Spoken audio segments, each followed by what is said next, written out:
Mr. Nanda is a mechanical engineer by profession. He's having experience of 25 years, experience in purchase, vendor development, manufacturing.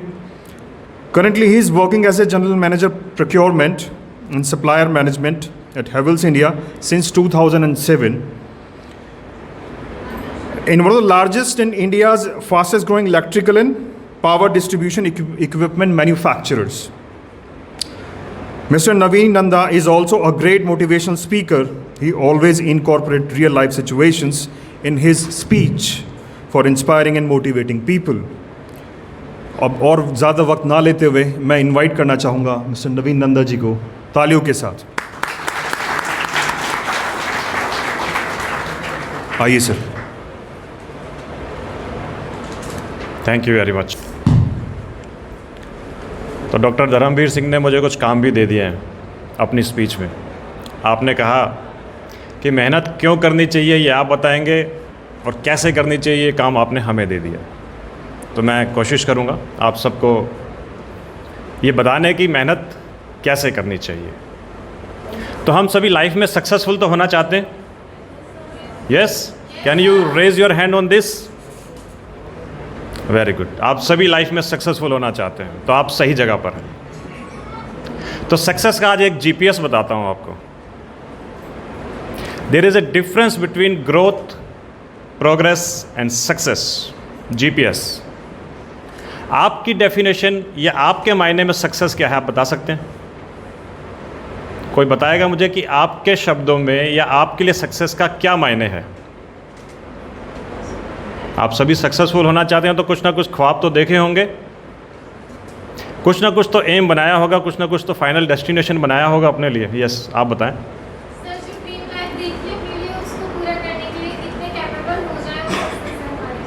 ठीक है, अपने सपनों को पूरा करना ही हमारे लिए सक्सेस है। Very good. कोई और? सब सक्सेसफुल तो होना चाहते हैं पर अच्छा, इसके मार्क्स कटेंगे नहीं। भले टीचर्स बैठे हैं यहाँ पे, आप गलत आंसर भी दोगे तो मार्क्स नहीं कटेंगे, ये मेरी तरफ से गारंटी है। ठीक है, प्लीज़ कम अप। यस।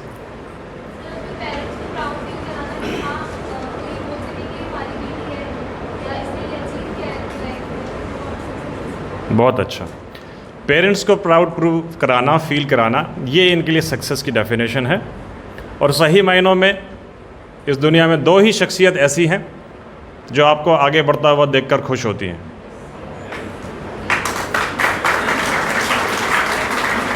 आपके चेहरे बता रहे हैं कि दोनों आंसर आपको मालूम है। पहले आपके पेरेंट्स, दूसरे आपके ये टीचर्स। तो हमेशा इनके प्रति आभारी रहना। तो कोई और बताए पीछे से सक्सेस के लिए आपके मन में क्या डेफिनेशन आती है? फिर मैं सक्सेस का जीपीएस बताता हूँ आपको। नंबर नहीं कटेंगे, मैं विश्वास दिला रहा हूँ, आप बता सकते हो, कोई बात नहीं। नहीं? चलो। There is a difference between growth, progress and success. मिलते जुलते शब्द हैं। आपके जीवन में आपकी मेटेरियलिस्टिक वैल्यूज़ का बढ़ना, आपकी सैलरीज का बढ़ना, आपकी कंपनी का टर्नओवर बढ़ना, आपके बैंक बैलेंस का बढ़ना इज़ अ ग्रोथ। मेटेरियलिस्टिक चीज़ों का बढ़ना इज़ अ ग्रोथ। ग्रोथ में यदि एथिक्स ऐड हो जाए, यानी ऑनेस्टी ऐड हो जाए, तो कहलाती है प्रोग्रेस। और ग्रोथ और प्रोग्रेस में यदि ह्यूमैनिटी ऐड हो जाए, स्पिरिचुअलिटी ऐड हो जाए, मोरलिटी ऐड हो जाए, तो कहलाती है सक्सेस। तो जीवन में जब भी सक्सेसफुल होने का विचार आपके मन में आए, तो ये ध्यान रख लेना कि हमें सिर्फ भौतिक चीज़ों में नहीं बढ़ना, मेटेरियलिस्टिक चीज़ों में नहीं बढ़ना, उसके साथ में सच्चाई, सफाई और ईमानदारी भी हमारी बढ़नी चाहिए। तभी हम अपने आप को सक्सेसफुल कहेंगे।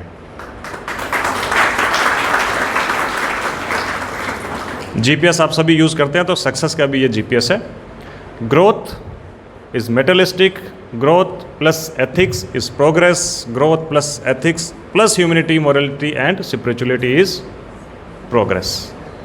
ज़िंदगी में जितने भी आगे बढ़ जाना,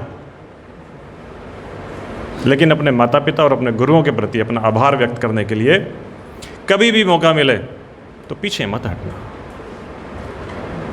है ना। हनुमान जी जब लंका में गए तो उन्होंने देखा कि रावण ने तलवार उठा रखी है माता सीता के ऊपर। हनुमान जी को अपने बल पर भरोसा तो था। उन्हें एक क्षण के लिए मन में ख्याल आया कि क्यों ना मैं अभी रावण का काम तमाम कर दूं, इसकी तलवार छीन के इसी का ही संहार कर दूं। ख्याल ये भी आया कि यदि मैं ना हूं यहाँ पे तो दूसरा कौन करेगा यह काम। बलशाली तो थे, सूरज को भी मुंह में रख लेते थे। तो उनके मन में ख्याल ये आया कि मैं ना होता आज तो क्या कर लेता, तो मैं इस काम को कर लेता हूँ, रावण को अभी मार देता हूँ। तभी उन्होंने देखा मंदोदरी जो रावण की पत्नी थी वो आई और उन्होंने रावण का हाथ रोक लिया, पकड़ लिया, तलवार चलाने से रोक लिया। हनुमान जी को एहसास हुआ कि मैं जो ये सोच रहा था कि मैं ना होता तो आज क्या हो जाता, तो हर कार्य का इंतजाम प्रभु श्री राम ने स्वतः कर रखा है। मंदोदरी को इस कार्य का निमित्त बनाया कि वो सीता की आज रक्षा कर सकती थी। मैं ना होता तो क्या होता। फिर त्रिजटा ने रावण को कहा कि मैंने स्वप्न देखा है कि ये जो वानर आया है ये लंका में आग लगा देगा। तो हनुमान जी ने कहा ऐसा तो मेरा कोई प्लान है नहीं, मेरा तो कोई प्लान नहीं है लंका में आग लगाने का। अब ये कह रही है तो देखते हैं कि क्या अरेंजमेंट होता है। ये भी किस प्रभु की कोई लीला है, रची जा चुकी है पहले ही। वानर को पकड़ा गया, हनुमान जी को पकड़ा गया। हनुमान जी ने अपने आप को बचाने का प्रयत्न नहीं किया। उन्होंने कहा जो रचा हुआ है उसे होने देते हैं। रावण ने कहा इसे मृत्यु दंड दे दो। विभीषण आए, उन्होंने कहा नहीं, दूत को मृत्यु दंड नहीं दिया जा सकता।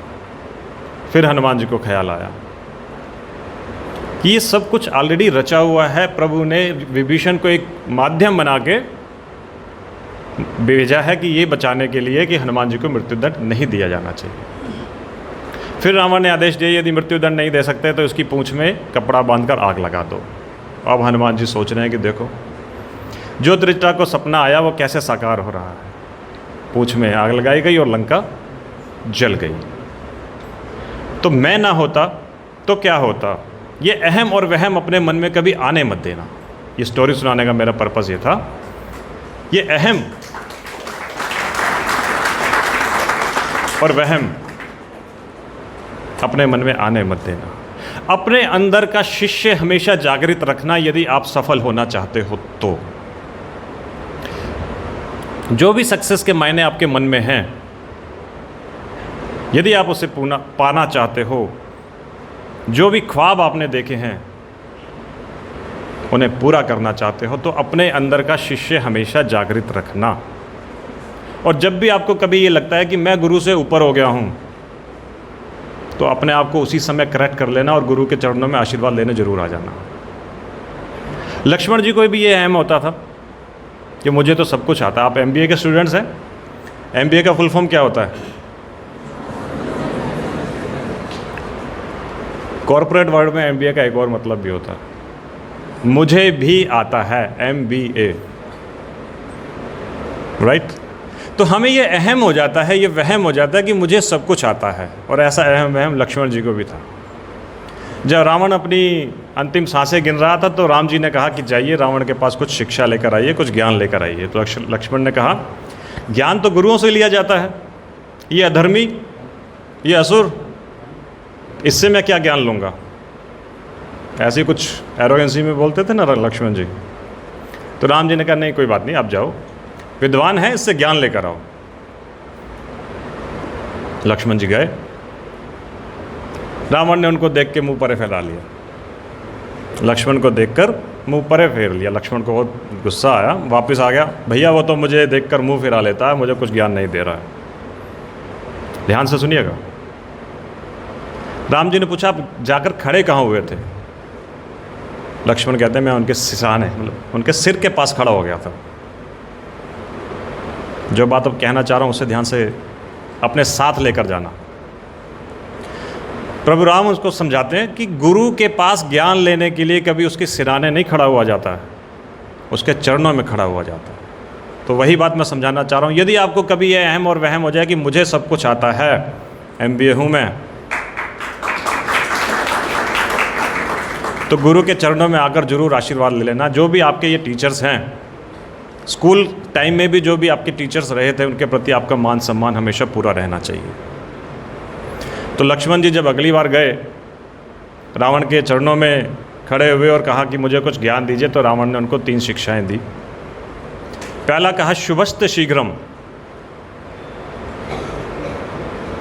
शुभ कार्य में हमेशा शीघ्र कर लेना चाहिए, उसे पोस्टपोन नहीं करना चाहिए। रावण ने कहा मुझे मन में कई बार ख्याल आया मैं इस युद्ध को समाप्त करके प्रभु श्री राम से संधि कर लेता हूँ, माफ़ी मांग लेता हूँ, पर मेरी एरोगेंस ने, मेरे एटीट्यूड ने, मेरी ईगो ने मुझे कभी अलाउ नहीं किया मुझे आगे बढ़ने के लिए, और आज मेरा हाल है। इसलिए शुभस्त शीघ्रम, शुभ कार्य में देरी नहीं करनी चाहिए।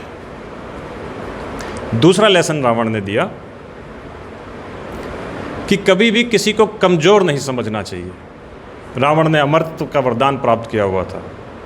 उसने कहा जब मैंने ये वरदान मांगा तो मुझे ये लगा ही नहीं कि वानर और मानव कभी भी इतने तुच्छ प्राणी मेरा वध कर सकते हैं, इसलिए मैंने संसार की हर उस क्रिएशन की वजह से अपना अमरत्व मांग लिया जो मुझे मार सकती थी, परंतु मानव और वानर को मैंने कभी इस लायक समझा ही नहीं। तो कभी किसी को कमज़ोर नहीं समझना चाहिए, ठीक है। तो हर किसी को उस रिस्पेक्ट की दृष्टि से देखना। भले आप आज एजुकेशन फील्ड में हो, कल कॉरपोरेट फील्ड में जाओगे, अपने से किसी को कमज़ोर नहीं समझना। तीसरा ज्ञान रावण ने जो दिया लक्ष्मण को कि अपना भेद किसी को नहीं बताना चाहिए। कि विभीषण जानता था कि मेरी नाभि में अमृत है, वहाँ पर तीर लगेगा तो मैं मर सकता हूँ, और वही आज मेरी मृत्यु का कारण बन रहा है। तो अपना भेद, अपना सीक्रेट, कहते हैं ना, अपने पेट में बात पचानी सीखनी चाहिए। तो अपनी डाइजेशन पावर इस चीज़ के लिए बढ़ाएं कि हम एक की बात दूसरे को ना करें, दूसरे की बात तीसरे को ना करें, और अगर करें तो वो पॉजिटिव सकारात्मक व्यवहार बनाने के लिए करें, सकारात्मक बातें करें, नकारात्मक ना करें। ठीक। अब बात आती है, आप कैंपस टू कॉरपोरेट आप लोग कुछ समय के बाद जाएंगे यहाँ से स्टडी करके। तो कॉरपोरेट लाइफ के लिए आपके पास क्या लेसन्स होने चाहिए, किस तरह की होती है वो कॉरपोरेट लाइफ। ऑल्दो इसके ऊपर एक पूरी प्रेजेंटेशन है क्या कैंपस टू कॉरपोरेट, कभी मैनेजमेंट मुझे समझेगी उचित आप सबके लिए या फाइनल ईयर के स्टूडेंट्स के लिए, तो हम इसके लिए दोबारा एक सेशन रख सकते हैं, पर कुछ टच बेस कर लेता हूँ। यहाँ पर आपको लर्निंग मिलती है, वहाँ लर्निंग के साथ अर्निंग भी मिलती है कॉरपोरेट में, राइट। यहाँ पर आपका एग्जामिनेशन उस सेट ऑफ बुक्स के ऊपर होता है, और वहाँ पर वो सेट ऑफ परफॉर्मेंस के ऊपर होता है। जो आपने पढ़ा यहाँ पर, जो आपने याद किया और जो लिख दिया, उसके हिसाब से आपकी मार्क्स ग्रेडिंग होती है और आपको पासिंग मार्क्स मिलते हैं। कॉरपोरेट लाइफ बिल्कुल अलग है। वहाँ पर हर दिन आपकी परफॉर्मेंस का इवैल्यूएशन होता है, हर रोज़ आपकी परफॉर्मेंस, हर काम में आपकी परफॉर्मेंस, हर काम के इंटरलिंक्ड के साथ आपकी परफॉर्मेंस को जज किया जाता है। यहाँ के एग्ज़ाम्स में आप सालाना बैठोगे, क्वार्टरली बैठोगे, जो भी एक पीरियोडिक फ्रीक्वेंसी सेट है उस हिसाब से अपने एग्ज़ाम्स दोगे, उसमें पासिंग मार्क्स लोगे। फेल भी हो जाओगे तो आपको इंडिविजुअली इम्पैक्ट आएगा और इसके अलावा किसी को इम्पैक्ट नहीं आएगा।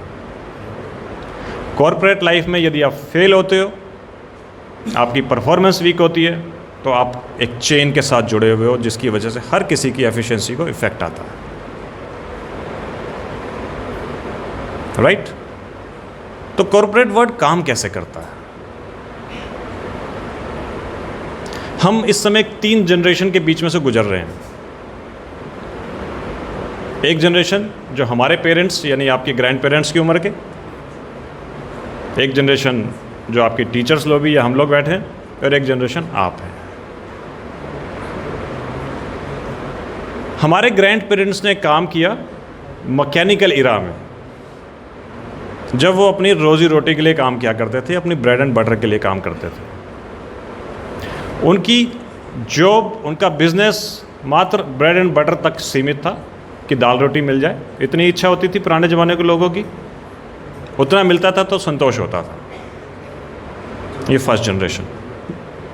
मैकेनिकल एरा, समय बदलता है, हर 15-20 साल में ट्रांसफॉर्मेशन हो जाती है।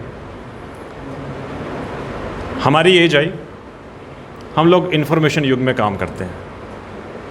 आज हर चीज़ अवेलेबल है, इंफॉर्मेशन हर चीज़ की अवेलेबल है। हम लोग जो काम करते हैं, क्योंकि ब्रेड एंड बटर तो हमारे पेरेंट्स ने ऑलरेडी कमा लिया, हमें उसकी चिंता नहीं थी। हमने काम किया अपनी घर की EMI के लिए, अपनी गाड़ी की EMI के लिए और अपने ये गैजेट्स के लिए, जो महंगे महंगे गैजेट्स हम लोग खरीदते हैं, हम लोग उसके लिए काम करते हैं। हमारी इंटीग्रिटी वहाँ तक बनी हुई है। आप लोगों की एज आ रही है डिजिटल एज। आज इंडस्ट्री का 4th रिवोल्यूशन हो रहा है। आई बिलीव इंडस्ट्री, ये 4.0 का कंसेप्ट आप जानते होंगे, नहीं जानते होंगे तो कभी हम बता सकते हैं, समझा सकते हैं। तो इस 4th रिवोल्यूशन ऑफ इंडस्ट्री जो आपकी एज में आ रही है, आप लोग काम कर रहे हो डिजिटल एज के लिए। आपकी ब्रेड एंड बटर आपके ग्रैंड पेरेंट्स कमा चुके हैं, आपके लिए घर और गाड़ी हम लोग कमा चुके हैं एज ए पेरेंट्स। आपको उन सब की चिंता नहीं है। आप काम करोगे अपने पैशन के लिए जब कॉर्पोरेट वर्ल्ड में आओगे, अपनी इच्छाओं के लिए, अपने स्टैंडर्ड ऑफ लिविंग तो एक सेट तक हम लोग ला चुके हैं, आप उसके बियॉन्ड जाना चाहते हो। लेकिन उन सब के बीच में जो मैं आपको मैसेज देना चाहता हूं, जो आप सभी यहां से लेकर जाएं अपने साथ, एथिक्स इज मोर इम्पोर्टेंट। अपनी सक्सेस के बीच में एथिक्स का कॉम्प्रोमाइज़ कभी मत होने देना, क्योंकि कॉर्पोरेट वर्ल्ड में उसके लिए ज़ीरो टॉलरेंस पॉलिसी है। यदि आपका कोड ऑफ कंडक्ट कभी ख़राब होता है, आपका एथिकल बिहेवियर कभी ख़राब होता है, तो there is a zero tolerance policy. Same day, same moment, same hour, you will not be in that organisation. जिस ऑर्गेनाइजेशन में मैं काम करता हूँ, हैवेल्स, मैं प्राउडली ये कह सकता हूँ कि कंपनी जो भी डिसीजन लेती है, चेक करते हैं is it legally right. Answer yes में आता है तो आगे बढ़ते हैं। सेकंड क्वेश्चन चेक होता है is it Morli right, is it ethically right. Answer yes में आता है, तब डिसीजन लिया जाता है।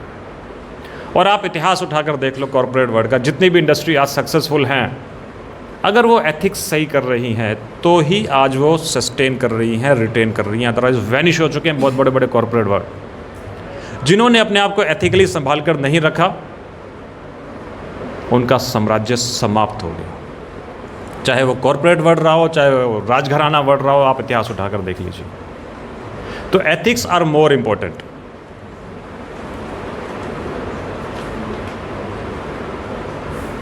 एथिक्स के लिए हमें करना क्या होगा, कैसे उसको हम अपने साथ संभाल कर रखें। बहुत सारे प्रलोभन आते हैं ज़िंदगी में, बहुत सारे लुभावने ऑफर आते हैं ज़िंदगी में। जब आप कॉर्पोरेट वर्ल्ड में आएंगे तो पता चलेगा, स्लिप होने के चांसेस बहुत ज़्यादा होते हैं।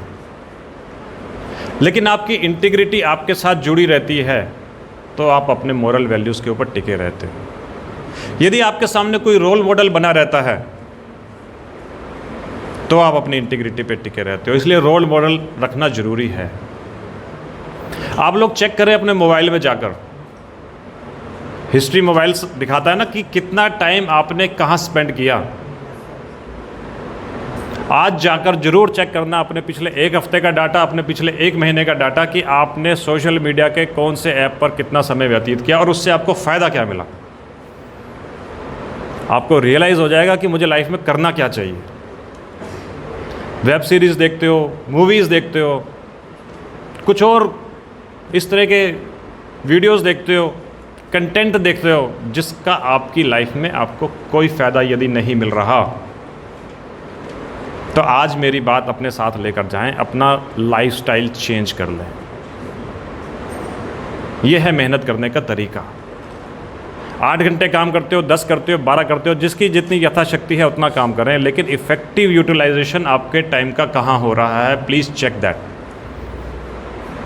कौन से सोशल मीडिया ऐप पे आपने कितना समय बिताया, फ्रेंड्स के साथ कितना समय बिताया, उसमें इफ़ेक्टिव डिस्कशन क्या हुआ, आपकी लाइफ, आपके सपने, आपके जो सक्सेस के मायने आपने अपने लिए बना रखे हैं, क्या उसको पूरा करने में मदद मिल रही है, ये ज़रूर चेक कर लेना। यदि नहीं मिल रही तो आप अपना समय गंवा रहे हैं। जो सपने आपने संजो रखे हैं, जो ख्वाब आपने बुन रखे हैं, वो आपको नहीं मिलने वाले। तो प्लीज़ चेंज योर हैबिट्स। ऊपर जब मैं डॉक्टर साहब के कैबिन में गया तो वहाँ बड़े अच्छे अच्छे स्लोगन्स लगा रखे हैं। एक स्लोगन डॉक्टर रतन टाटा का भी लगा हुआ है, उसमें लिखा है आई डोंट, कोई बता सकता है क्या लिखा है? चलो मैं तो बताऊंगा। सर के कैबिन के बाहर जो एक हॉल है उसमें बहुत सारे स्लोगन्स लगे हुए हैं फोटोग्राफ्स के साथ, उसमें रतन टाटा का भी एक स्लोगन है। जोर से बोलो, गलत बोलोगे तो नंबर नहीं कटेंगे, ये वादा है। हाँ हाँ, मैं भी तो हिंदी बोल रहा हूँ। एक कुछ और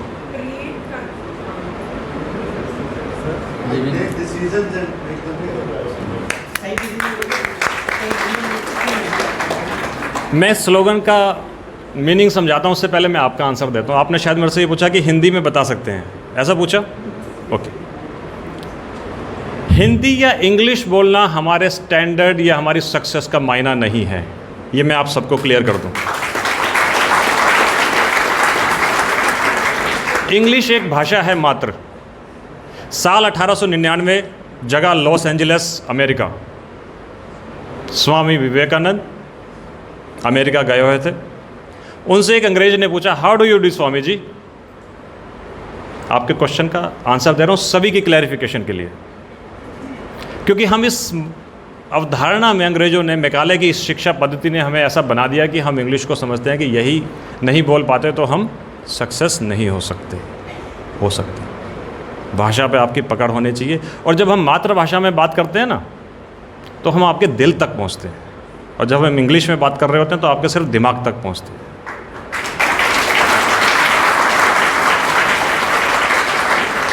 और दिल तक पहुंची हुई बात दिल में असर करती है, राइट? तो साल 1899 लॉस एंजलिस, अमेरिका का एक शहर। स्वामी विवेकानंद जिससे पूछा एक अंग्रेज ने, how do you do Swami ji? Swami ji ने कहा, मैं अच्छा हूँ। प्रश्न इंग्लिश में था, स्वामी जी का जवाब हिंदी में था।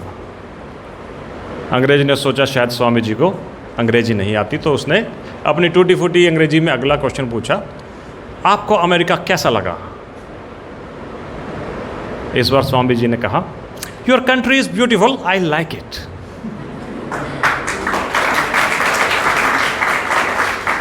अंग्रेज चकरा गया। अंग्रेज कहता है, स्वामी जी मैंने इंग्लिश में क्वेश्चन पूछा तो आपने हिंदी में जवाब दिया, और जब मैंने हिंदी में क्वेश्चन पूछा तो आपने अंग्रेजी में जवाब दिया, ऐसा क्यों? ध्यान से सुनिएगा इस जवाब को, जो हमारी मानसिकता को बदल सकता है। ये मैंने आपके इस प्रश्न के ऊपर एक ऐड किया अपने इस वक्तव्य में। इसका जवाब हमारी मानसिकता को आज बदल सकता है। स्वामी जी ने कहा, जब आपने सवाल अपनी मातृभाषा में पूछा तो मैंने जवाब अपनी मातृभाषा में दिया, राइट? आपने इंग्लिश में पूछा और मैंने हिंदी में जवाब। और जब आपने हिंदी में सवाल पूछा तो इसका मतलब आपने मेरी मातृभाषा को सम्मान दिया, तो मैंने इंग्लिश में जवाब देकर आपकी मातृभाषा को सम्मान दिया।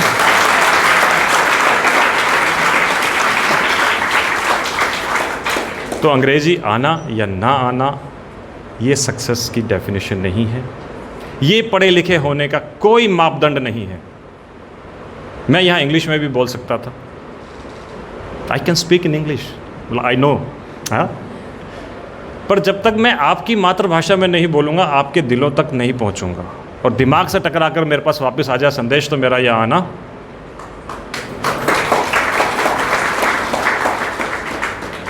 ठीक है। तो हम उस स्लोगन की बात कर रहे थे जो आपने सही कहा। तो रतन टाटा कहते हैं, I do not take right decisions. अभी याद आया पीछे से किसी को? नेक्स्ट लाइन क्या है? I take decision and make them right. पूरी शिद्दत के साथ आप अपने डिसीजन को सही बनाने में लगा दो। अगर डिसीजन एक बार ले लिया है तो पूरी कायनात आपकी मदद करेगी। मैंने देखा है अपनी इंडस्ट्री में। तो ये भी लेसन है आप लोगों के लिए, जब कॉरपोरेट वर्ल्ड में जाओगे या भले आप अभी एजुकेशन वर्ल्ड में भी हो, जो भी डिसीजन ले लो कायनात आपकी मदद करेगी, यदि आप सच्चे मन से उसको पूरा करने के लिए अपने एफर्ट लगाते हो। मन सच्चा होना चाहिए। एफर्ट आपके प्योर होने चाहिए, ऑनेस्ट होने चाहिए। वो 3 इडियट्स का एक डायलॉग है ना, कामयाबी झक मार के पीछे आएगी, है? क्या बोलते हैं आप लोग, क्या है? सक्सेस के पीछे मत भागो, बोलो ना। आप लोग तो काफ़ी यंग हो, जानते होंगे।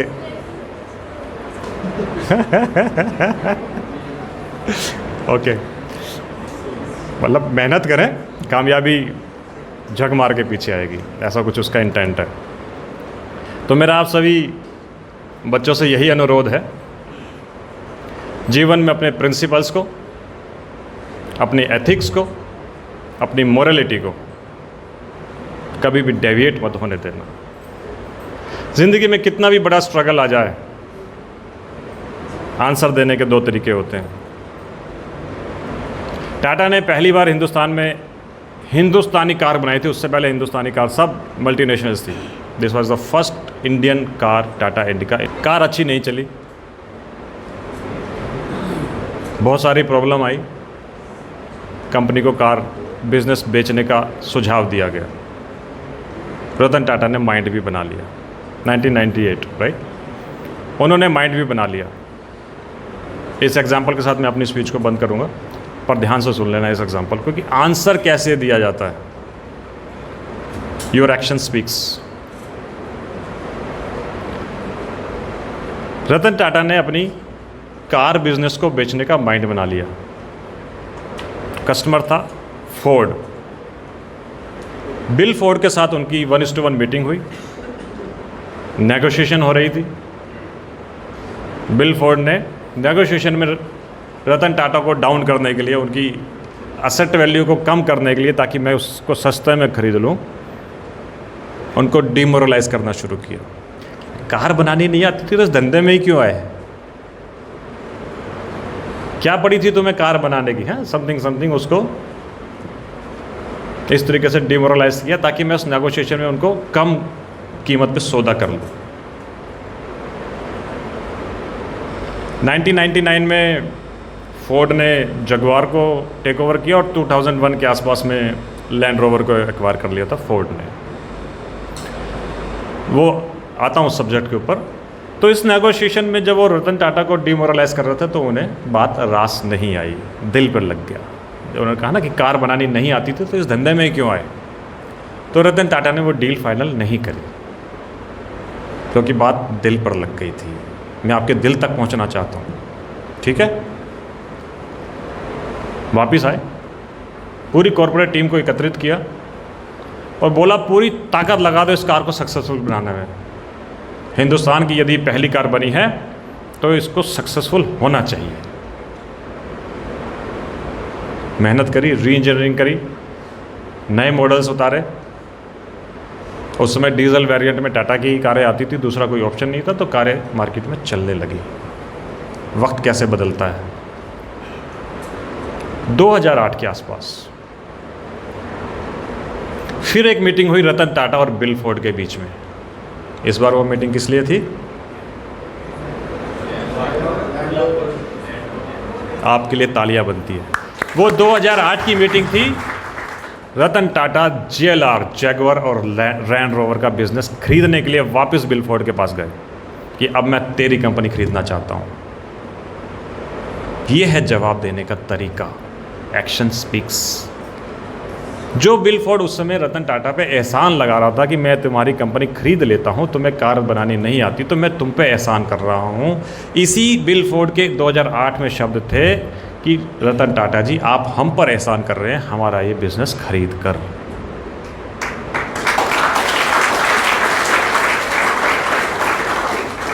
तो जब हम छोटी छोटी बातों में उलझ जाते हैं ना, एक दूसरे से तकरार कर लेते हैं, तो उस तकरार में ना जाकर, उस स्टुपिडिटी में ना जाकर अपने लक्ष्य को इतना महान बना दो कि यूनिवर्स आपकी मदद करेगा। ठीक है जी, thank you.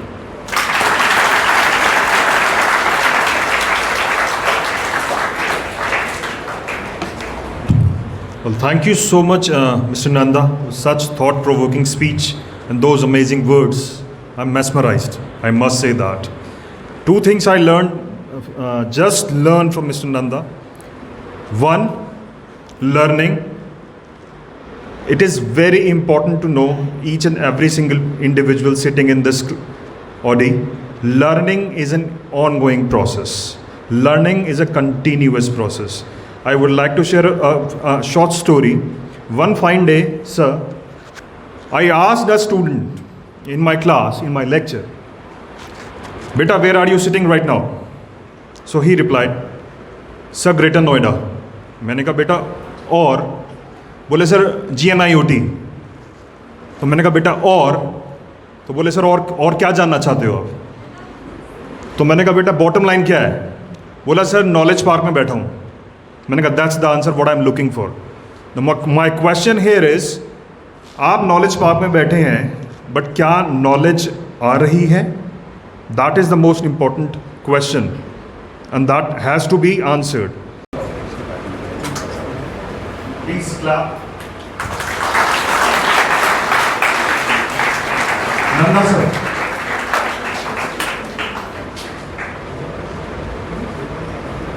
Mr. Naveen Nanda, General Manager, Harvard City Private Limited.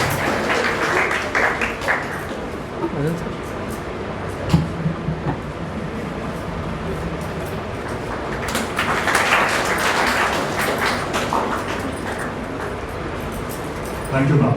Thank you, sir. Now I would request that Honorable Director, sir, to do the honors. Ma'am, please.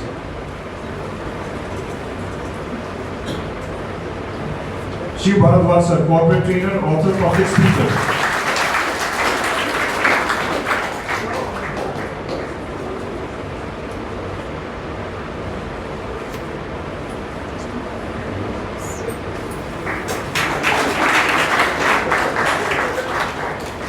Thank you so much, sir. Thank you so much.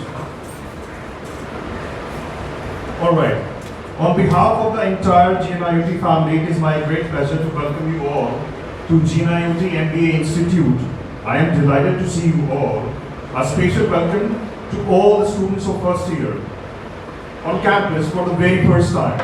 I hope you will discover over the next few days what I have discovered in my short span at GNIOT, that you have entered a lively, challenging, diverse and warm community. To the students of class of 2022, I welcome you again. And I'm here to say a few words about the heart of the GNIOT experience. Intellectual adventure you're about to undertake as one of the leading private academic institute in Delhi NCR. At GNIOT, you will be developing certain important skills. Skills which is very important for you. Skills which will inculcate you throughout your entire journey at GNIOT. I would like to quote a very good example here. A very important story which I remember a few years back. I read this in newspaper. बहुत साल पहले एक सज्जन सुबह उठे normally और newspaper उन्होंने पढ़ा, तो सडनली जब न्यूज़पेपर में उन्होंने अपनी फोटो देखी, उस फोटो के नीचे रिमेंबर दिस ओबिचुरी कॉलम जहाँ पे शोक संदेश आते हैं, राइट? वहाँ पे उनकी फोटो के नीचे एक संदेश लिखा हुआ था, मौत बांटने वाला आज खुद मौत के मुंह में चला गया, समा गया। This person was very amazed, very amazed. उन्होंने ये रियलाइज किया उस मोमेंट पे, क्या मैं अपनी डेथ के बाद ऐसे पहचाना चाहूँगा? क्या लोग मुझे ऐसे याद करेंगे? उसी वक्त, उसी पल उनकी जिंदगी बदल गई। उन महापुरुष, उन सज्जन का नाम था एल्फ्रेड नोबेल। शायद ये स्टोरी आपने पहले भी सुनी होगी। मैंने आपको ये स्टोरी इसलिए शेयर करी, देखिए एक बहुत इंपॉर्टेंट चीज़ होती है character building. So that is the most important thing in life. Alfred Nobel ने उस मोमेंट के बाद पीस के लिए काम करना शुरू कर दिया। So that the crust more of the story, again very important aspect which I would like to mention here, leadership skills, the skills which is imparted by all the faculty members. देखिए 5 साल में या 2 साल में जो MBA के students हैं, आप बहुत सारे चीज़ें यहाँ एक्सपीरियंस करेंगे throughout your entire journey. What I believe in, just be there in the business, that you will learn. And I think Mr. Nanda and the next speaker, Mr. Shiv Bharadwaj, would, elaborate this question further. I would like to introduce Mr. Shiv Bharadwaj, young, energetic author and public speaker, working as a freelance corporate trainer, public speaker for the last 6-7 years, qualified as a PGDM, Masters in Philosophy, on a mission to help humans live at the highest potential. In the journey of exploring, he got the opportunity to deliver 200 plus seminars and webinars. He is highly influenced by Indian ancient wisdom learnings. Again, learning. He is great follower of Kabir Das, Gautam Buddha, Osho, Swami Vivekananda, Dr. APJ Abdul Kalam. He had worked with more than 20 brands, training companies, institutes till now. He is renowned as a health expert. Without much ado, now I would like to invite on dais Shri Bharadwaj. So, चलिए start करते हैं आज का session और पूछते हैं आप लोगों से कितने लोगों ने करवा चौथ का व्रत रखा है? यस और नो? अरे नो, शाम को ना लोग अपना व्रत तोड़ लेते हैं। आज का जो सेशन है वो हम स्टार्ट करने वाले हैं स्ट्रेस मैनेजमेंट। लेकिन अब जब मैं यहाँ आया, मैंने आप लोगों को देखा, तो मैं आपसे एक चीज़ पूछना चाहूँगा कि आप पीपीटी के थ्रू पढ़ना चाहेंगे या मैं ऐसे ही बोलूँ? ऐसे ही बोलूँ ना? मुझे भी लग रहा था क्योंकि पीपीटी आप 2 साल बहुत देखने वाले हो, बहुत बनाने वाले हो, और जब तक आप समझ पाओगे ना उस पीपीटी को जो आपने बनाई है, आपका सेमेस्टर चेंज हो जाएगा। राइट? तो स्ट्रेस मैनेजमेंट ही टॉपिक क्यों चुना मैंने, उसका रीजन मैं आपको बता देता हूँ। आप लोग यहाँ पे कितने लोग आउट ऑफ दिल्ली एनसीआर से आए हैं? Please raise your hand. Oh, काफी संख्या आउट या आ तो गए ना। मैं अभी भी देख रहा हूँ बहुत सारे लड़के हैं चमेली का तेल लगा के आए हैं ना, और ये 2 साल आते आते ना इनके ऐसे स्ट्रेट हो जाएंगे, स्काई से है ना। चलो स्टार्ट करते हैं। स्ट्रेस मैनेजमेंट हमेशा 3 चीज़ों का ख्याल रखना लाइफ में दोस्त, कि हमें सक्सेस होने के लिए 3 चीज़ें बहुत ही जरूरी हैं। यहाँ पे सब लोगों ने मैक्सवेल हायरार्की पढ़ी है या सुनो? सी, आपके लिए मैं 1 घंटे के लिए बोलने आया हूँ, राइट? लेकिन मेरे लिए मैं यहाँ पे 100 घंटे बोलने आया हूँ, क्योंकि इस सेमिनार में 100 लोगों का 1-1 घंटा ले रहा हूँ, राइट? तो रिस्पॉन्सिबिलिटी मेरे ऊपर ज़्यादा है। तो मैं चाहूँगा कि जितना एंजॉय मैं आपको करूँ, आप उतना ही एंजॉय मेरे को करें, राइट? अगर पीछे आप लोग बैठे हुए हैं, आप आगे आ सकते हैं, कुछ चीज़ें सिखाने लग रही है मेरे को। स्ट्रेस मैनेजमेंट में हम बात कर रहे थे, 3 चीज हमेशा ध्यान रखना। पहली चीज, हमें सक्सेसफुल होने के लिए अपनी हेल्थ का ख्याल रखना है। First priority is health. अगर हेल्थ नहीं है, कुछ भी नहीं है। दूसरी प्रायोरिटी इमोशंस। हमें हमारे इमोशंस पे कंट्रोल होना चाहिए।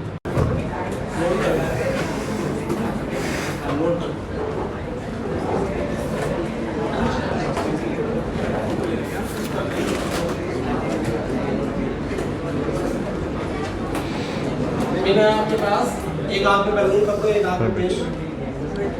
शो मी। ग्रेट। ये सब लोग दिख रहे हैं आपको, सबके हाथ में बैलून है और एक पिन है, राइट? अब जिस भी कैंडिडेट का बैलून सेम रहेगा वही जीतेगा।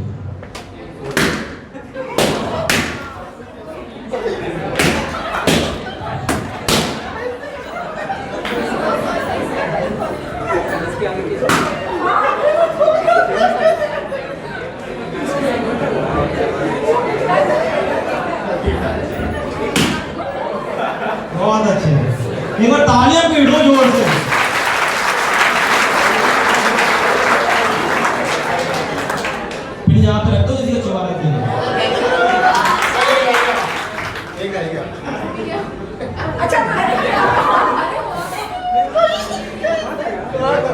कोई बात नहीं है, कोई बात नहीं, इट्स ओके। खड़े हो जाओ प्लीज। कोई बताएगा नहीं मैंने क्या करवाया है? क्या बात है यार, ये आपको के माइंड में क्यों नहीं आया? आया था लेकिन दूसरा मेरा फोड़ देता। अगर कोई भी किसी का बलून ना फोड़ता तो सारे जीत जाते। हम सब लोगों को कॉलेज में एडमिशन मिल गया, अब हम सब लोगों को जीतना है, हम सब लोगों को प्लेसमेंट लेना है, हम सब लोगों को सक्सेस बनना है। कितने लोगों को बनना है? हाथ खड़ा करो, हाथ खड़ा करो। अब बोलो I am the great, I am the great. आवाज तुमसे ज्यादा आ रही है यार, क्या कर रहे हो? दोबारा बोलो I am the great. Great, तालियां बजा दो।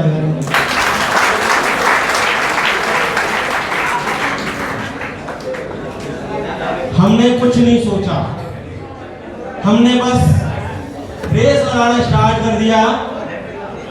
प्लीज, क्या हुआ कि भैया हमने किसी की नहीं सुनी, हमने अपने आप की भी नहीं सुनी। हमें दिखा टारगेट, हमारे हाथ में थी gun, duck duck duck duck duck duck. क्या ऐसा होगा कि आपके पास में बैठा हुआ बंदा, मैं मानता हूं आपका कॉम्पिटिटर है, जब आपकी कंपनी जाएंगी तो वही कंपटीशन होगा, ग्रुप डिस्कशन होगा, इंटरव्यू होगा, पर्सनल इंटरव्यू होगा, फेस टू फेस इंटरव्यू होगा, हर तरीके का होगा, और कंपनी वही चुन के लेके जाएगी जो बेस्ट होगा। क्या हम सब बेस्ट बन सकते हैं या नहीं बन सकते? बन सकते हैं ना? आज वाली गलती दोस्त मत दोहराना प्लीज, आज वाली गलती मत दोहराना। आप सबको ब्रांड बनना है। Every brand can be A product, but every product can be A brand. सारे जो भी ब्रांड होते हैं वो प्रोडक्ट जरूर होते हैं, लेकिन सारे जो प्रोडक्ट होते हैं वो ब्रांड बन जाए ऐसी कोई गारंटी नहीं होती। आपको ब्रांड बनना है। अभी आप देखोगे अपने अराउंड, जब आप देखोगे कि कॉलेज में जीएल बजाज का इतना आया भाई, प्लेसमेंट हो गया, ठीक है, आपका आईटीएस का इतना हो गया, फिर आपको थोड़ा सा लगेगा, है ना? तो वो स्ट्रेस लेने का टाइम नहीं है, अपने आप को इम्प्रूव करने का टाइम है। ये नॉलेज भरी पड़ी है। सर ने एक बहुत खूबसूरत चीज बोली थी, सिर्फ जब आप सक्सेस हो गए, सिर्फ दो लोगों को खुशी होगी, एक आपके पेरेंट्स को और एक टीचर्स को। कभी कोई ऐसा टीचर है जो ये सोचता हो कि मैं अपने स्टूडेंट को सारी चीजें नहीं बताऊंगा, नहीं तो मेरी कुर्सी छीन लेगा? है कोई ऐसा? नहीं होता ना, सब कुछ बता देते हैं, कभी भी पूछो, कैसे भी पूछो, सब लगे हुए रेस में, आप भी हो रेस में। कितनी खूबसूरत कहावत कही है किसी ने, किसी को घर से निकलते ही मिल गई मंजिल, कोई तमाम उम्र हमारी तरह सफर में रहा है। तो सफर जो होता है ना, वो भी किसी मंजिल से कम नहीं होता दोस्त, क्योंकि आपको कंटिन्यूअसली सफर में रहना ही है। आपको मंजिल नहीं पानी दादा। क्यों नहीं पानी? जब एक बार आपको मंजिल मिल गई, आप कंफर्ट जोन में आ जाओ। अब क्या है यार, जॉब मिल गई, अच्छा पैकेज मिल गया, अच्छी कंपनी मिल गई, कल के लिए मेरा प्रमोशन हो जाएगा, मैं अच्छा काम। नहीं दादा, उससे आगे भी कुछ है। मैं अपना एक पर्सनल इंसिडेंट आप लोगों के साथ शेयर करना चाहता हूँ, क्योंकि आप पहली बार आए हो, है ना? बहुत सारे लोग पहली बार आए होंगे ग्रेटर नोएडा में या फिर इस कॉलेज में, राइट और रॉन्ग? राइट। तो मैं आप लोगों को एक पर्सनल इंसिडेंट बताना चाहता हूँ कि जब मैं यहाँ आया था पीजीडीएम करने के लिए, मेरे भी कई चीजें दिमाग में घूम रही थी, एंजाइटी थी, बोल नहीं पा रहा। मेरे बहुत अच्छा इंटरव्यू है जोश टॉक्स पे और टेडेक्स पे, आप सर्च करोगे तो मिल जाएगा आपको, कि 12th क्लास में जब मैं था, प्रेसिडेंट के इलेक्शंस थे उस टाइम, कॉलेज में होते हैं ना प्रेसिडेंट के इलेक्शन, और मैं जैसा था ना, पीछे बैठ के अपने दिल गिन रहा था, अपने दिन गिन रहा था मैं कॉलेज में, स्कूल में, यानी मैं पास होने के लिए सिर्फ पढ़ रहा था। मेरा कोई इंटरेस्ट नहीं था कि मुझे बहुत पैसा कमाना है, क्या करना है, जो भी है बापू है देख लेगा, है ना, वो वाला मैं लड़का था। आज भी सेमिनार में श्योरिटी से कह सकता हूँ, एक दो लोग ऐसे होंगे वे सोचते हैं अरे बिजनेस भरा पड़ा कपड़ा, यहाँ से जाके बिजनेस ही संभालना है ना। मेरा भी वही हाल था। अब जब वहां पहुंचे, किसी ने मेरे साथ एक प्रैंक कर दिया। मेरे दोस्तों को पता था कि मेरे को ना स्टेज फियर है, मेरे को स्टेज पे जाने से डर लगता है यार, मैं बोल नहीं पाता, मैं क्लास में नहीं बोल पाता है, मैं टीचर से क्वेश्चन नहीं कर पाता, दुनिया भर के क्वेश्चन घूम रहे हैं यार, नहीं पूछ पा रहा मैं। क्यों नहीं पूछ पा रहा? एंजाइटी, फियर है, लोग हंसेंगे, लोग क्या कहेंगे, जो मेरी कहते हैं ना, जो मेरी गर्लफ्रेंड है वो क्या बोलेगी, है ना। एक फियर था। किसी ने प्रैंक किया कि प्रेसिडेंट इलेक्शन में मेरा नाम लिखवा दिया था। ओहो भाई, मर गया मैं तो। 2000 लोगों के सामने बोल रहा है, डिस्प्ले लगी गई, नोटिस बोर्ड पे पर्चा चिपका, शिव भारद्वाज पार्टिसिपेंट। मैंने भाई ये किसने गंदा मजाक कर दिया? मैंने दोस्तों से पूछा, हाँ भाई किसने किया? पता नहीं। अब दोस्त तो होते ही हैं वैसे आप लोग, है ना, कोई ना कोई कुछ ना कुछ जरूर करेगा। 2 साल में बहुत कुछ होने वाला है भाई। लाइफ को आपका वो सार पता चलेगा ना जो किसी भगवत गीता में है और किसी भी पुराण में नहीं लिखा। जो हॉस्टल में रहते हैं वो ये तो अलग ही लाइफ होती है यार, वो मतलब कुछ अलग ही है ना। कुछ लोग वहां से बच जाते हैं और कुछ वापस चले जाते हैं। आपको डिसाइड करना है आपको बन के जाना है या फिर वापस जाना है। लोगों के ताने नहीं सह पाते बहुत सारे लोग, इसीलिए ये स्ट्रेस के ऊपर मैंने टॉपिक रखा था। आप लोगों को दूसरे दिन ही अगर स्ट्रेस के ऊपर पता चल जाए कि भैया आने वाले टाइम में मेरे साथ में क्या क्या होने वाला है, तो आप रेडी रहोगे उसके लिए। भविष्य किसी ने नहीं देखा, कोई भी नहीं जानता कि हाथों की लकीरों में क्या लिखा है। बहुत सारे लोग ज्योतिषी के पास पहुंच जाते हैं, भैया बताइए क्या लिखा है इसमें, है ना। जबकि ज्योतिषी अगर इतना ही अगर अच्छा होता तो 100 रुपए देख के तुम्हारा हाथ नहीं बता रहा होता, वो अपना फ्यूचर बदल लेता ना। नहीं होता भाई ऐसा। तुम्हारा फ्यूचर तुम्हें ही डिसाइड करना है, तुम्हें वहीं जाना है जहां पर आपको जाना है, डिसाइडेड है। लेकिन आपको बैक आना है वो डिसाइड नहीं है, लेकिन वो आप लिख सकते हो। कैसे? कुछ ना करके। क्रोकोडाइल देखा है, मुंह फाड़ देगा खाने के लिए, फिर पड़ा रहेगा उसे। अब वो बनना है। शेर वाली कहावत कही थी सर ने, भैया शेर के सामने कोई भी जानवर अगर आ जाता है ना तो वो अपने आप मुंह में नहीं चला जाता है, उसको भी एफर्ट्स मारने पड़ते हैं। लेकिन आपको शेर सर्कस वाला बनना है या जंगल वाला, ये आपको डिसाइड करना है। सर्कस वाले शेर के हाथ में, पूंछ में हाथ मार के बच्चे भी चले जाते हैं। अरे उसे खोल के तो देख रहे हैं, फिर देखेंगे कितने बच्चे हाथ मार रहे हैं, है ना। अपने आप को ऐसा रखो। अब भैया मेरा नाम तो आ गया प्रेसिडेंट की लिस्ट में, बोलना क्या है मुझे पता नहीं है, क्योंकि बोला ही नहीं, कभी क्वेश्चन ही नहीं पूछा। बायो का स्टूडेंट हूँ यार, पता ही नहीं है क्या होगा क्या नहीं होगा। डायग्राम बनाने होते हैं हमें। कितने लोग बायो के स्टूडेंट है यहाँ पे? हमें तो भैया थ्योरेटिकल और प्रैक्टिकल से मतलब है, हमें तो कैचुअल काटने हैं, है ना। हमें स्टेज पे जाके बोलना नहीं आता। नाम आ गया। एक पॉजिटिव चीज थी कि उस कॉलेज में जो मेरे डायरेक्टर थे वो मेरे कोई रिलेटिव थे। मैं उनके पास गया, मैंने कहा भैया ये क्या है, क्या करना मजाक है, आप नाम हटवाओ मेरा।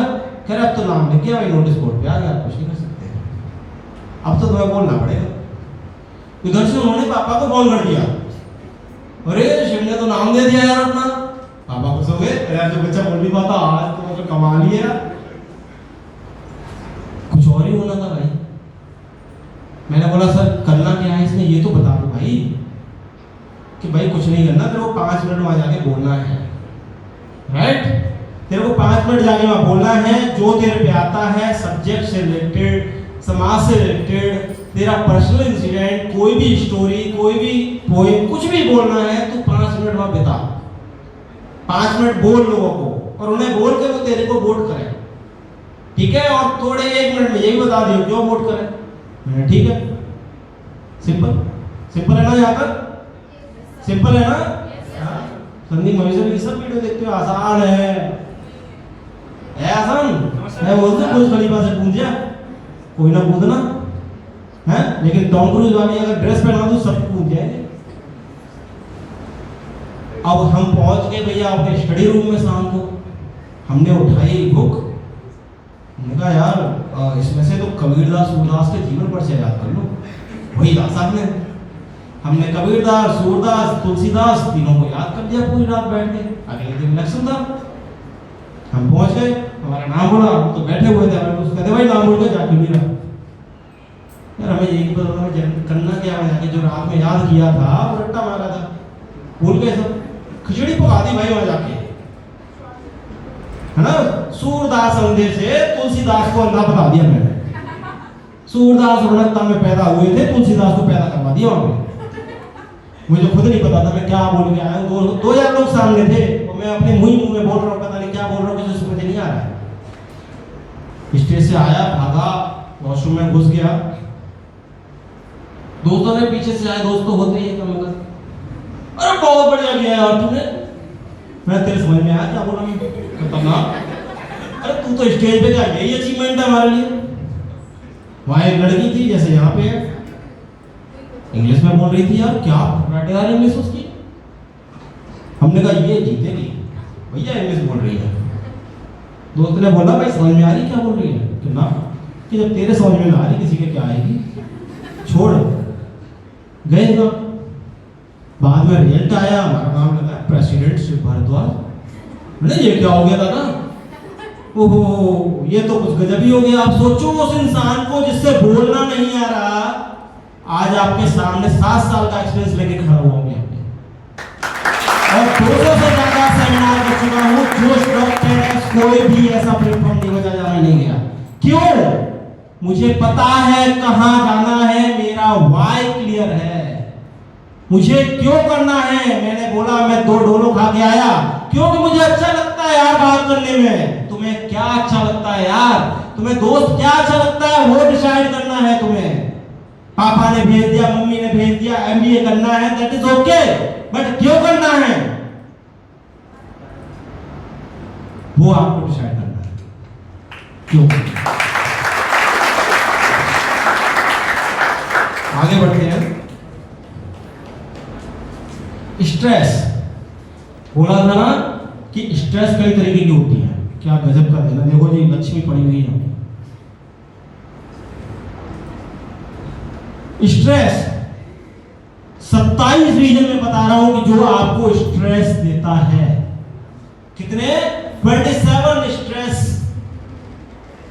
जो आपको देते हैं। वर्क हो गया, क्लासेस हो गए, स्टडी हो गई, रिलेशंस विद पार्टनर हो गए, फैमिली हो गई, फ्रेंड्स हो गए, हमारा वर्क हो गया, हमारी सोसाइटी हो गई, गेटिंग मैरिड, घर चेंज करना है, पीजी चेंज करना है, हॉस्टल चेंज करना है, कॉलेज के असाइनमेंट्स बनाने हैं, दुनिया भर का स्ट्रेस। यार कहां लेके जाओगे इतने स्ट्रेस को? बहुत स्ट्रेस आने वाला है। आज क्लियर हो गया ना, कल से क्लासेस स्टार्ट है आपकी। भैया 2 दिन घटा दिए, मजे ले लिए 2 दिन में जितना ले लेते। क्या है एमबीए करने, एमबीए करो। आप में से बहुत सारे लोग ऐसे होंगे जो अभी एमबीए में एडमिशन ले लिया है, लेकिन वो सोच रहे होंगे यार मेरे को तो वापस जाना है यहाँ से। अभी नहीं सोचेंगे, डोंट वरी, 2-3 महीने गुजरने दो, अभी तो आए हो, है ना। ये 27 रीजन है जो आपको स्ट्रेस फील कराते हैं। अब आप देखिए कि स्ट्रेसफुल होता क्या है, स्ट्रेस हम क्यों फील करते हैं। या तो हमें पता होता है कि जो प्रॉब्लम हमारे पास आ रही है उससे फाइट करने के लिए हमारे पास सोर्सेस नहीं है, राइट। या फिर हमारे पास सोर्सेस तो हैं लेकिन हमें पता नहीं है। कितने लोग जानते हो कि एमबीए करने के लिए आपको एसआईपी करनी पड़ेगी? कितने लोग जानते हैं? समर इंटर्नशिप प्रोग्राम ट्रेनिंग, कितने लोग जानते हैं?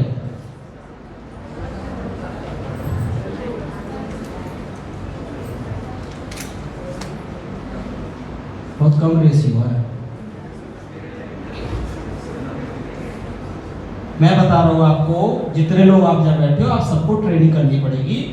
आपको ट्रेनिंग एंड प्लेसमेंट डिपार्टमेंट को दिखाना पड़ेगा कि भैया ये हमने 3 महीने की ट्रेनिंग करी है, वो क्यों। एक वाक्य है रामायण में, संस्कृत में लिखा गया है, एक वाक्य है संस्कृत में लिखा गया है,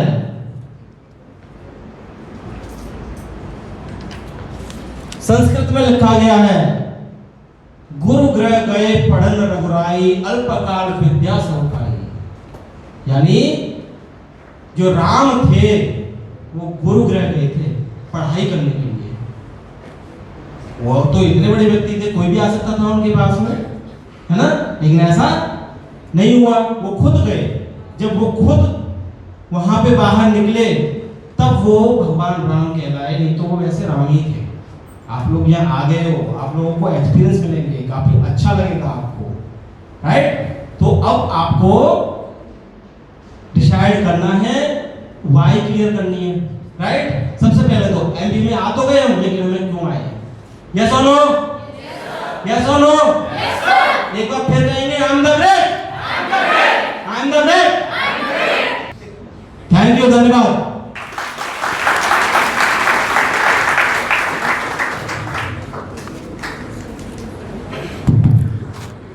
Oh, thank you so much, sir. Such a wonderful session. मैंने एक चीज़ सीखी अभी सर से, I would like to share. मैंने लिखा भी है सर यहाँ पे, जो आपके मन में आए वो ज़रूर करिए। ये मैंने अभी सर से सीखा। बॉटम लाइन इज, देखिए, your course, your university curriculum is just a step ahead, but the most important thing in life, you need to do whatever your mind heart says. इन्हीं शब्दों के साथ मैं invite करना चाहूँगा doctor professor Pankaj Sinha sir को for vote of thanks.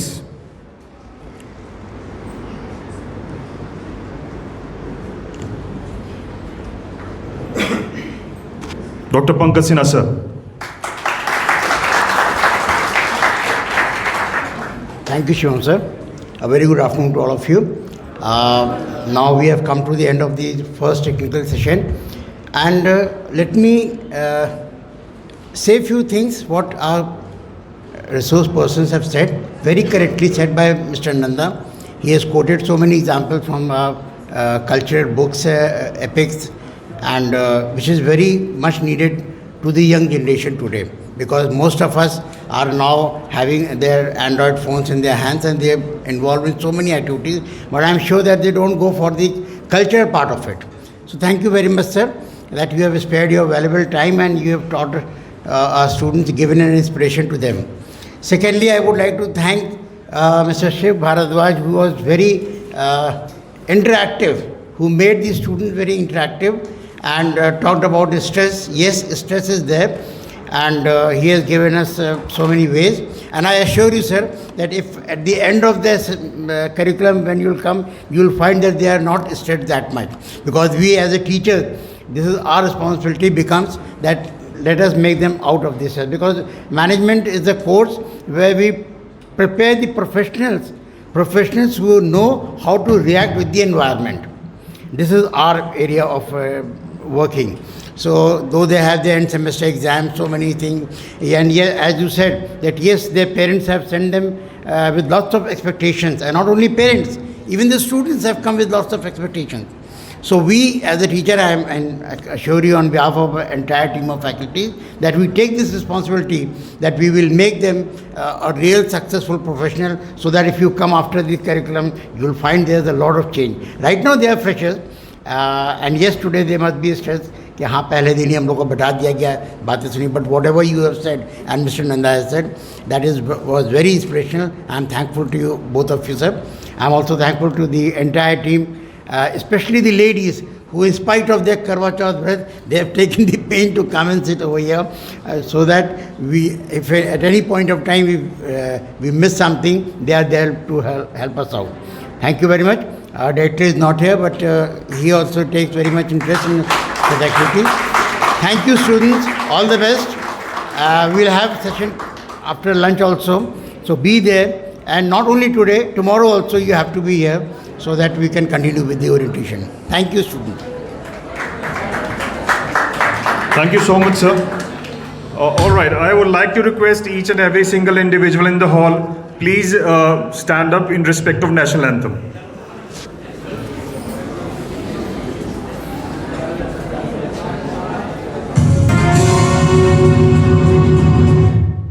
Bharat माता की थैंक यू सो मच. मैं 1 मिनट और लेता हूँ आपका. हम सभी ने अभी इस राष्ट्रगान की धुन पे खड़े होकर राष्ट्रगान का सम्मान किया, पर हमें क्या इसका मीनिंग मालूम है? कितने लोग हैं जो इसकी हर लाइन का, हर शब्द का अर्थ जानते हैं? नहीं जानते? अच्छा, फिर मैं बता देता हूँ, 1 मिनट लेता हूँ. जन गण मन अधिनायक जय है, राइट. इसकी रचना हुई थी 1911 में आंध्र प्रदेश के त्रिचनापल्ली गांव में रविंद्रनाथ टैगोर जी द्वारा ये लिखा गया था, आज़ादी से बहुत साल पहले. और पहली बार इसका जब आधिकारिक रूप से गायन हुआ था तब हुआ था जब जॉर्ज पंचम द्वितीय हिंदुस्तान आए थे अपनी क्वीन के साथ में. तो वो कंट्रोवर्सीज़ हैं उसके साथ कुछ जुड़ गई कि ये उनके सम्मान के लिए गाया गया है, पर आज हम इसको राष्ट्रगान के नज़र से देखते हैं. तो इसका अर्थ मैं 1 मिनट में बता देता हूँ. जन गण मन अधिनायक तेरी जय है, कि हे जन गण मन के अधिनायक तुम्हारी जय हो, यानी परमपिता परमात्मा जो इस जनगण मन के हम सभी के मालिक हैं, आपकी जय हो. भारत भाग्य विधाता जय है, हे भारत के भाग्य विधाता तुम्हारी जय हो. पंजाब सिंध गुजरात मराठा इस लाइन की ब्यूटी देखना आप कि उन्होंने कैसे एक सूत्र में पूरे भारत को पिरो दिया. पंजाब ऊपर, सिंध पाकिस्तान में चला गया अभी है, पंजाब सिंध गुजरात मराठा यानी महाराष्ट्र ऊपर से नीचे आ रहे हैं भारत के नक्शे में. द्राविड़ उत्कल बंग, द्रविड़ यानी दक्षिण, उत्कल उड़ीसा और बंगाल बंग. पंजाब सिंध गुजरात मराठा द्राविड़ उत्कल बंग, पूरा सर्कल हो गया हिंदुस्तान का. विंध्य हिमाचल यमुना गंगा, विंध्याचल और हिमाचल और यमुना और गंगा के आसपास के रहने वाले लोग, पूरा भारत समेट लिया, पर्वत नदियाँ देश प्रांत सारा. हाँ. पंजाब सिंध गुजरात मराठा विंध्य हिमाचल यमुना गंगा उच्छल झल तिरंगा, इन सभी इलाकों में रहने वाले लोगों में मन को जागृत करने वाली तरंगें उठती हैं, राइट. उसके बाद क्या लाइनें आती हैं? तब शुभ नामे जागे तब शुभ आशीष मांगे, कि हे भारत के भाग्य विधाता सभी तेरे शुभ नाम से जाग उठे हैं, सभी तुझसे शुभ आशीष मांगते हैं. जय हे गाए तब जय गाथा, सभी तेरी जयगान कर रहे हैं. जय है तेरी सदा जय हो, सदा जय हो, सर्वदा जय हो. Thank you. क्या है कि भारत के इतिहास को, भारत की संस्कृति को ये हमें जानना चाहिए. हाँ? तो हम सभी मान सम्मान में राष्ट्रगान के खड़े हुए, तो मुझे लगा कि मुझे ये आधिकारिक जानकारी आप सबके साथ साझा करनी चाहिए. Thank you. Thank you so much, and that's it for the day. And I hope tomorrow I see more students and more students and more students. So that's it. And I'm signing off, Dr. Shivam Agarwal, and I think we can proceed further. Thank you so much for all the chief guests, respected faculty members, organizing committee, students. Thank you so much.